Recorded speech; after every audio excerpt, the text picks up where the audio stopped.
Good morning student. आज हम medical surgical nursing में स्टरलाइजेशंस क्या होता है इसके बारे में पढ़ेंगे। आपको पहले भी स्टरलाइजेशंस के डेफिनेशंस के बारे में बता दिया गया था लास्ट वीडियो में, और स्टरलाइजेशंस की जो भी टेक्निक्स है ये आपने फर्स्ट ईयर में माइक्रोबायोलॉजी में आपके द्वारा आपने इसे पढ़ चुके हैं, लेकिन फिर भी हम इसे रिवाइज करते हैं। तो सर्वप्रथम जो है हम स्टरलाइजेशंस क्या है इसके बारे में हम जानेंगे। तो sterilization is the elimination and destructions of pathogenic and non pathogenic microorganism even their spores also. Means sterilizations क्या है, एक प्रकार का एलिमिनेशंस है और डिस्ट्रक्शंस है। एलिमिनेशंस मतलब हटा देना या निकाल देना, डिस्ट्रक्शंस मतलब मार डालना या अलग कर देना।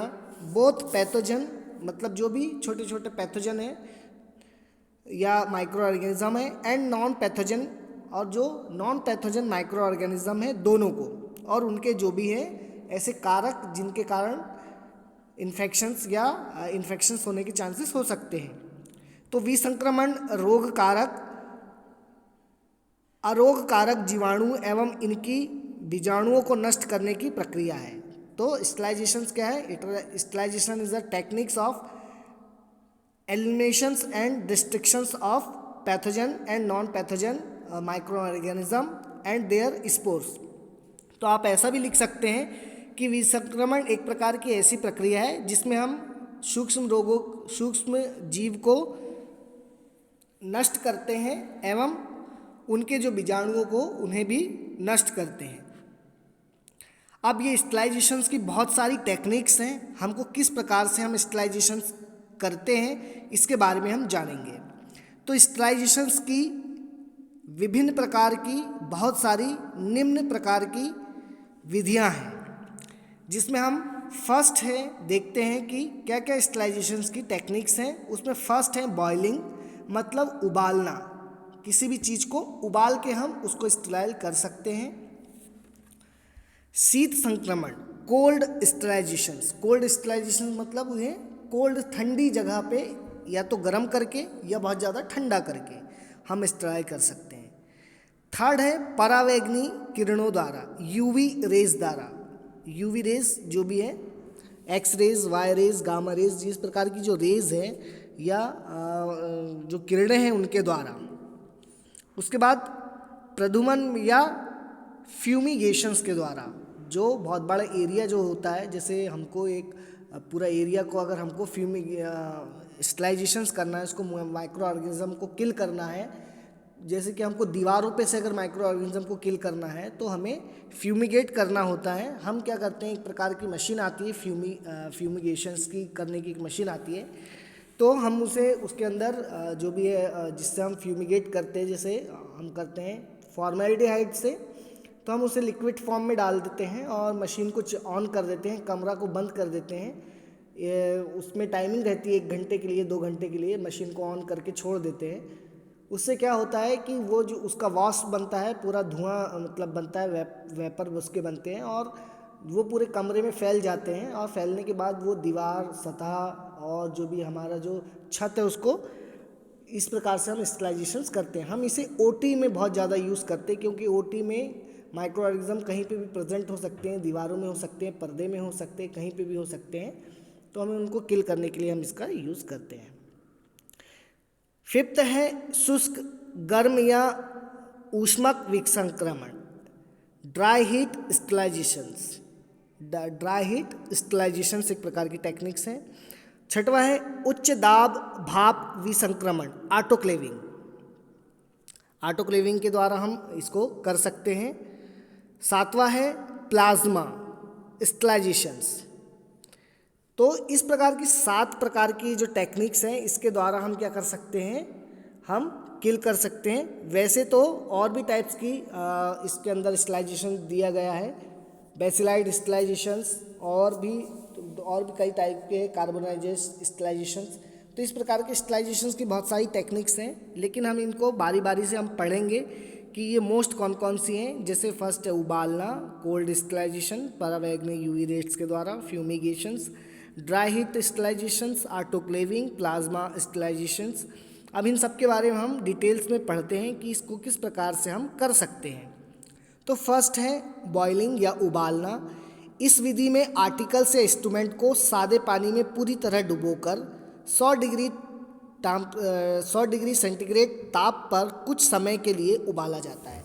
मीन्स बॉइलिंग में क्या करते हैं, जो भी आर्टिकल्स है, जो भी इंस्ट्रूमेंट है, इसको सादे पानी में हम इसको डुबोकर या सादे पानी में डाल के इसको हम उबालते हैं 100 डिग्री सेंटीग्रेड तक के। मीन्स पानी का जो उबलने का समय है वो 100 डिग्री सेंटीग्रेड तक पे पानी जो है वो उबलता है। तो इस विधि के द्वारा हम ये ऑटोक्लेव करते हैं। ऑटोक्लेव कह रहे जो है बॉइलिंग के द्वारा हम इंस्ट्रूमेंट को क्या करते हैं, स्टरलाइजेशंस करते हैं या स्टराइल करते हैं। सेकंड अपन देखेंगे शीत विसंक्रमण या कोल्ड स्टरलाइजेशंस। इस विधि में हम क्या करते हैं, इस विधि में हम किसी प्रकार के स्टरलाइजेशंस केमिकल का उपयोग करते हैं। इसमें हम क्या करते हैं, स्टरलाइजेशंस करने के लिए हम केमिकल स्टरलाइजेशंस का उपयोग इसके अंदर हम करते हैं, एक किया जाता है। जैसे कि साइडेक्स सॉल्यूशन 2.45% का हम इसमें यूज़ करते हैं। किसके लिए, कोल्ड स्टरलाइजेशंस की। ये भी एक स्टरलाइजेशंस की टेक्निक्स है, लेकिन ये जो है बॉइलिंग से डायरेक्ट डिफरेंट है। उसमें क्या है, हम गर्म कर रहे हैं और इसमें हम क्या ठंडा कर रहे हैं। ठंडे करने से भी क्या है कि कुछ ऐसे माइक्रो ऑर्गेनिज्म जैसे रहते हैं, सूक्ष्म जीव, जो कि सिर्फ और सिर्फ गर्मी में ही पनप सकते हैं। तो उन्हें हम बहुत ज़्यादा ठंडा करेंगे तो वो किल हो जाएंगे। थर्ड नंबर का है पराबैंगनी विकिरणें या पराबैंगनी किरणें के द्वारा अल्ट्रा वायलेट रेस के द्वारा भी हम क्या कर सकते हैं, स्टरलाइजेशंस कर सकते हैं। तो हम क्या करते हैं, इस विधि में पराबैंगनी किरणों का उपयोग करते हैं। क्या करते हैं, हम पराबैंगनी किरणों का उपयोग करते हैं, जो हमको क्या है, नग्न आंखों से दिखाई नहीं देती, परंतु ये कैंसर जैसे रोग भी उत्पन्न कर सकती है। कैंसर जैसे रोग भी क्या करती है, उत्पन्न करती है। इसलिए अधिक सावधानी की आवश्यकता होती है। तो अल्ट्रावायलेट रेस के द्वारा भी हम क्या कर सकते हैं, डिसइंफेक्शंस कर सकते हैं, लेकिन हमें इसे सावधानी से यूज़ करना है। ज़्यादा इसका उपयोग हमारे नॉर्मल त्वचा पे डायरेक्ट हम इस पर एक्सपोज होते हैं तो क्या होता है कि हमको कैंसर होने के चांसेस होते हैं। त्वचा का कैंसर इसमें मोस्टली होता है। उसके बाद है फोर्थ नंबर का प्रधुमन या फ्यूमिगेशंस क्या है, इस विधि में रासायनिक विसंक्रमण को धुएं में बदलकर बंद जगह में फैलाया जाता है। मीन्स फ्यूमिगेट क्या है, फ्यूमिगेशंस करने के लिए एक प्रकार की मशीन आती है, ठीक है, जिसको हम फ्यूमिगेशंस मशीन कहते हैं। इसमें हम क्या करते हैं कि फॉर्मेल्डिहाइड जो गैस है, फॉर्मेल्डिहाइड जो लिक्विड है, जिससे हम विसंक्रमण करते हैं, स्टरलाइजेशंस करते हैं। मोस्टली हम ये ओटी में करते हैं, और जहाँ पे भी लैब्स जो होती है, जहाँ पे हम खून पेशाब की जांच करते हैं, वहाँ पे हम इसका यूज़ करते हैं। ऑपरेशन थिएटर और लैब्स में हम इसका यूज़ ज़्यादा करते हैं। तो इस विधि में हम क्या करते हैं कि फॉर्मेल्डिहाइड जो लिक्विड है उसको इस मशीन में डाल देते हैं, और जो अलार्म है वो सेट कर देते हैं, जिसके द्वारा क्या है कि वहाँ पे वो अलार्म सेट करके इसे एक बंद कमरे में चालू करके छोड़ देते हैं। इसका जैसे अलार्म जैसे भी 1 घंटे का है, तो 1 घंटे बाद ऑटोमेटिक मशीन बंद हो जाती है। तो फॉर्मेल्डिहाइड गैस को हम इसके अंदर डाल देते हैं, फॉर्मेल्डिहाइड लिक्विड को हम इसके अंदर डाल देते हैं, और मशीन चालू करके जो कमरे को है वो बंद कर देते हैं। जिससे अंदर जो मशीन जो रहती है, वो जो लिक्विड जो रहता है, जो भी पानी तरल रूप में रहता है, उसको फॉर्मेल्डिहाइड लिक्विड को किस में बदलती है, गैस में बदल देती है। और गैस में बदलने के बाद एक धुआं समान जो है वो निकालता है, और वो पूरे कमरे में फैल जाता है। जिससे क्या है कि हमारा जो छत है और जो भी दीवार है, बड़े बूढ़े ऊंची जो दीवार है, छत है, और जो हमारे नीचे जो बेस है, टाइल्स जो भी लगते हैं नीचे, तो ये सब क्या हो जाते हैं, वहाँ पे भी संक्रमित हो जाते हैं। मतलब वहाँ पे अगर माइक्रो ऑर्गेनिज्म है तो इस गैस के कारण वो किल्ड हो जाते हैं। तो इस विधि में हम क्या करते हैं, रासायनिक विसंक्रमण को धुएं में बदलकर बंद जगह में फैलाया जाता है, जिससे वहाँ के वातावरण में उपस्थित सभी प्रकार के जितने भी जीव है, माइक्रो ऑर्गेनिज्म है, वो नष्ट हो जाते हैं। फ्यूमिगेशंस में केमिकल एजेंट का उपयोग किया जाता है। कौन कौन से केमिकल एजेंट का, जैसे फॉर्मेल्डिहाइड, जैसे मैंने आपको बताया अभी इसके पहले, और एथिलीन ऑक्साइड का इसमें उपयोग किया जाता है। किसके लिए? फ्यूमिगेशंस के लिए, माइक्रो ऑर्गेनिज्म को किल करने के लिए। अगर हमको पूरा एक कमरा जो है वो क्या करना है, माइक्रो ऑर्गेनिज्म से डिसइंफेक्टेड करना है, या माइक्रो ऑर्गेनिज्म को हमको मारना है। नेक्स्ट अपन देखते हैं,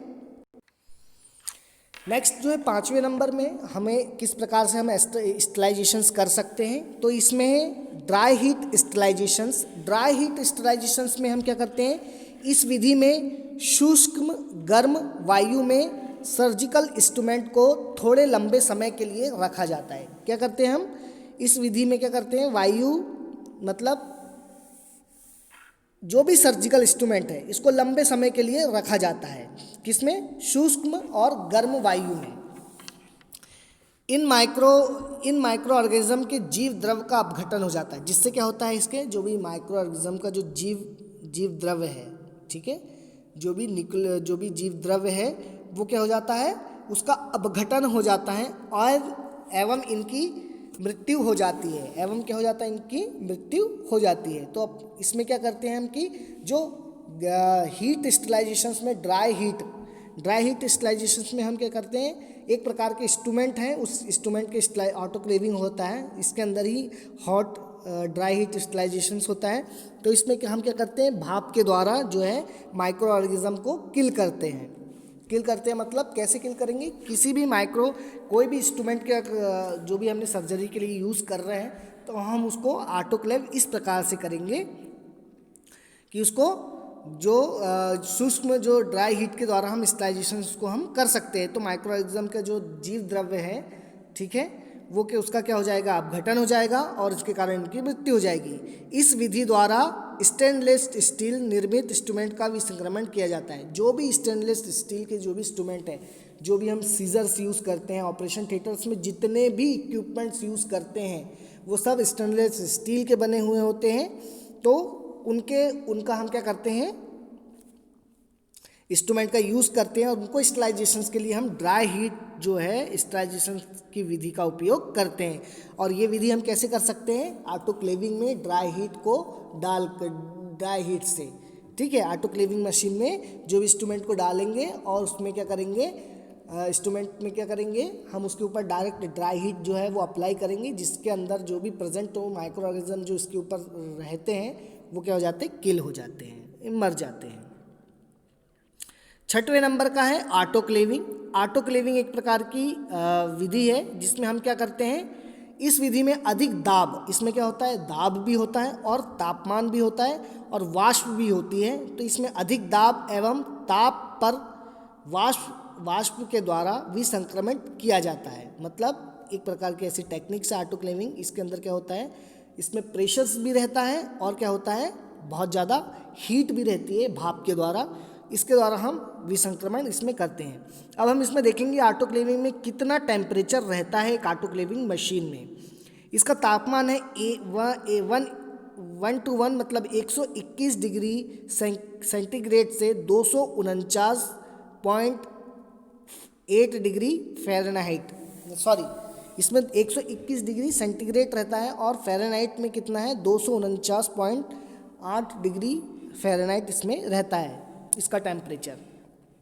दाब इसमें रहता है 1.05 kg cm सेंटीमीटर स्क्वायर या 15 lbs इंच पर स्क्वायर, ठीक है, और इसका समय रहता है 30 मिनट। मतलब अगर आपको किसी भी चीज़ का ऑटोक्लेविंग करना है तो हमको इसका टेम्परेचर कितना, 121 डिग्री सेंटीग्रेड पे रखना है। इसका जो प्रेशर जो है वो 1.05 kg सेंटीमीटर रखना है और 30 सेकंड या आधे घंटे तक के हमको उस चीज़ को, इंस्ट्रूमेंट को हम ऑटोक्लेव कर सकते हैं।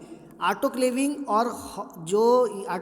और इसके पहले जो ड्राई हीट स्टरलाइजेशंस बताए, इसमें सिर्फ और सिर्फ जो मेटल, जो भी धातु के बने जो इंस्ट्रूमेंट है जो ओटी में यूज़ होते हैं, मतलब ऑपरेशन करने के लिए, उनका यूज़ किया जाता है। ओनली धातु से जो भी बने हुए हैं उनका, कांच और रबड़ के जो आर्टिकल्स इनका यूज़ नहीं किया जाता है क्योंकि ये टूट जाते हैं इसमें इतनी भाप और इतने प्रेशर पे। तो जो भी धातु के जो बने इंस्ट्रूमेंट है उनका हम यूज़ करते हैं इसमें स्टरलाइजेशंस के लिए। नेक्स्ट है प्लाज्मा स्टरलाइजेशंस। प्लाज्मा स्टरलाइजेशंस क्या है? यह स्टरलाइजेशन का सबसे नवीन तरीका है। मतलब ये जो ऑटोक्लेविंग है और जो ड्राई हीट स्टरलाइजेशंस है ये ओल्ड टेक्निक्स हैं, लेकिन अभी जो न्यू टेक्निक्स जो है वो क्या है? प्लाज्मा स्टरलाइजेशंस।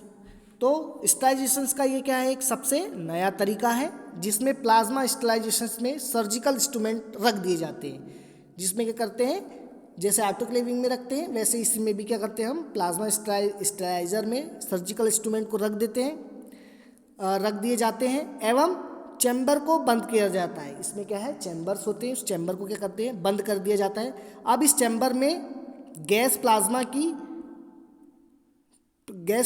की कंडीशन कंडीशन 50 डिग्री सेंटीग्रेड से कम तापमान पर ही उत्पन्न की जाती है।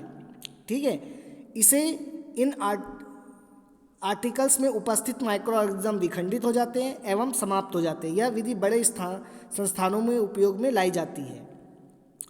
क्या है कि स्टरलाइजेशन की ये जो टेक्निक्स है इसमें बहुत सारे इंस्ट्रूमेंट या बहुत सारे इसमें यूज़ होते हैं। तो ये नई टेक्निक्स है प्लाज्मा स्टरलाइजेशन की, ये टेक्निक्स है। ये कहाँ पे जो इसमें क्या करते हैं प्लाज्मा इसके जो चैम्बर्स रहते हैं उसमें सर्जिकल इंस्ट्रूमेंट को रख देते हैं और रखने के बाद इसमें इसका जो कंडीशंस जो है 50 डिग्री सेंटीग्रेड कम तापमान पर ही उत्पन्न की जाती हैं। इसमें क्या करते हैं आर्टिकल्स में उपस्थित जितने भी माइक्रो ऑर्गेनिज्म हैं उनके क्या हो जाते हैं किल हो जाता है, विखंडित हो जाते हैं और ये बड़े बड़े संस्थानों में यूज़ की जाती है, जैसे कि एम्स जो ऑल इंडिया मेडिकल जो है जो हमारा संस्थान है वहाँ पे एम्स दिल्ली में, PGMER चंडीगढ़ और